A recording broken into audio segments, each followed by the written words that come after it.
Hey everyone, did you ever want to change the feel or timing of something after the fact? Get ready for today's crash course in time stretching. Today's video is going to be broken up into a few different parts, so use the chapters down below if you want to skip around, but make sure to save this one in case you need to reference it later. First, let's start off with what is time stretching? Well, time stretching is when we take something that has been recorded and make it either longer or shorter. When we do this with our audio, it can introduce some artifacting. And if you're not sure what artifacting is or sounds like, I do have a video. Check the link in the top right-hand corner right now or down in the description. But very quickly, artifacting is when you can actually hear the processing of something that was once one way, but now sounds a different way. Now, very quickly, well, what can be stretched? Well, pretty much anything can be, whether it's monophonic, something like a vocal, or something that's polyphonic, something like keys or guitars, synths. So early time stretching didn't sound so great. But these days we have different options, allowing us to take different processes to those things and not have them sound as artifacty. But it's not just audio that can be time stretched. You can actually time stretch MIDI as well. Maybe you need to lengthen a part of a song or make it shorter and have a completely different feel. Now, instead of talking about this stuff, let's take a look and listen to some examples. Let's dive into DAW. Let's start off with time stretching audio. All of the actual controls might be different in your DAW. This is just a general guideline to time stretching. I'm going to be doing things in Studio One, so if you can follow along, please do. Otherwise, check out your DAW in the keyboard shortcuts or the processes it has. Here is our example session. It was recorded at 140 beats per minute. When we're looking at our audio inside Studio One, and we open up the inspector, that's the left-hand side over here, and that's F4 on your keyboard if you're not already seeing this. You can see up on the top left, we have a few different options. We have tempo and we have time stretch. We're gonna go over both of these. I know a lot of people post inside different Facebook groups and Reddit groups and other help communities. They adjusted the BPM of their song and it's doing something it should or should not. You want to come to tempo and adjust time stretch. So watch this. Right now I do have it on time stretch. If I change my tempo to 150, everything will change. My MIDI, of course, because MIDI's locked to the grid, but my audio, because it is set to time stretch, will adjust as well. If we have this to don't follow, you can see the original audio file, which was recorded at 140 beats per minute, is now longer than everything else that is stretched. This is the definition of time stretching.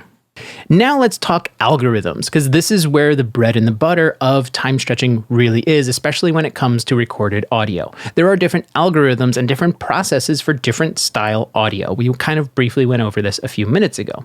So we have rhythm guitar, so this is chords. We have a bass guitar. This is a monophonic thing. So for bass, I can set this to solo. You would use solo for things that only have one thing playing at a time. Bass guitar, some kind of lead, a vocal, you can do this, and it will adjust the time stretch algorithm to suit the sustain of the notes a little bit better. For things like drums, which we only have MIDI drums right now, you would just select drums.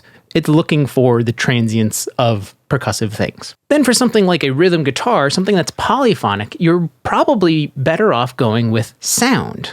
You're going to have to play around with the different algorithms if you're time stretching to see what sounds best within your session. Remember, work in the context of everything else. If you're working in solo, what sounds good in one place or on its own may not sound good with everything else. Now let's talk the last one, which is tape. If you're ever looking to do some tape stop effect, you're going to want this algorithm because it does exactly what you think, where when you stretch something, it will change not only how long it takes, but the pitch of it as well. And that is the key to a tape stop or a tape style effect, because when tape slows down, pitch will go with it. Or if tape speeds up, pitch will go up as well. So very quickly, how do these different algorithms sound? Okay, well, here's our guitar. It's recorded at 140. It is supposed to be 8 bars long, but let's go ahead and time stretch this to be an additional 4 bars longer. So in order to do that, I'm going to hover to the end of my event. On a PC, I'm going to hold down Alt, that would be Option on a Mac,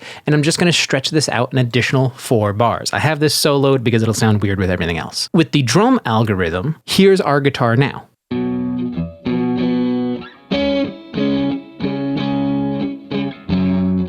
And without changing anything, let's just go up and change from drums to sound. It will process, and now it should sound different.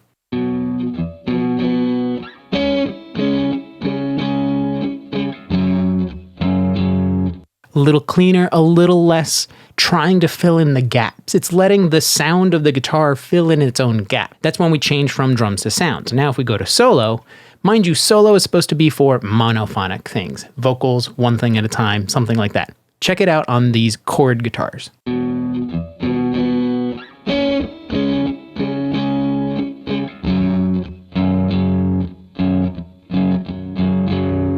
So a little wobbly, a little different. And now let's check out tape. This is going to sound very different because it's going to change the pitch. We already talked about this. Take a listen.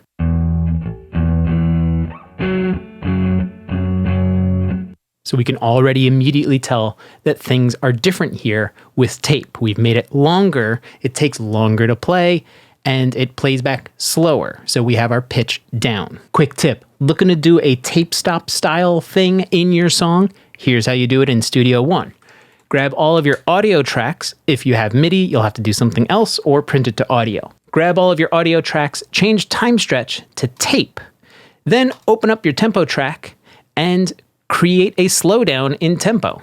Just like that, click, drag, ready to go. Now, when we get to this part, you'll hear everything slow down and pitch down.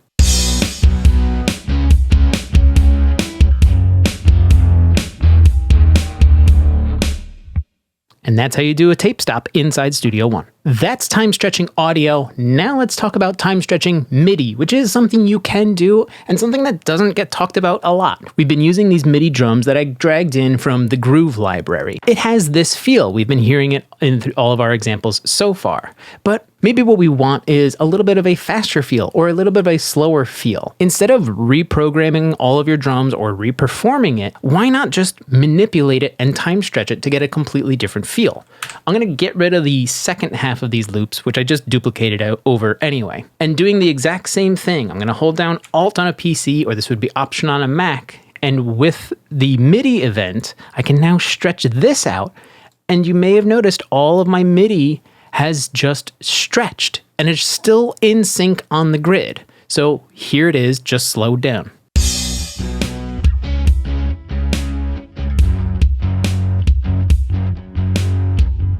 Or maybe you want something completely different. I just undid, and let's go in the opposite direction. We're going to take that 4-bar loop and only make it 2 bars, but we'll duplicate it a couple times.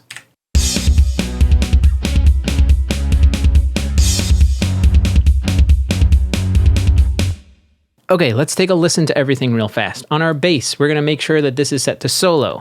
And on our guitars, because we can do them at the same time, we're going to set them both to sound. At 140 with no time stretching, here's how it sounds.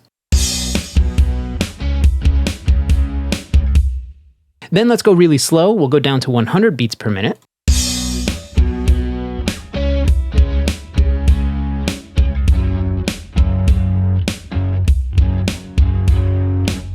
And we'll go the opposite direction. Let's just go 200 beats per minute, because why not?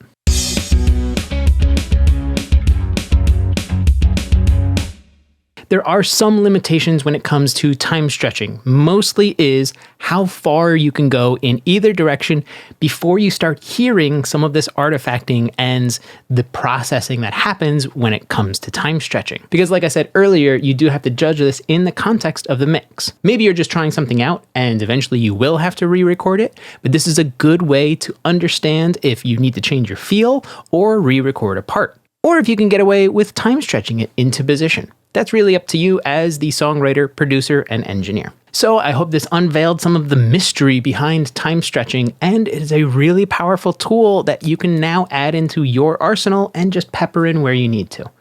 Thanks for watching, stretch away, and I'll see you next time.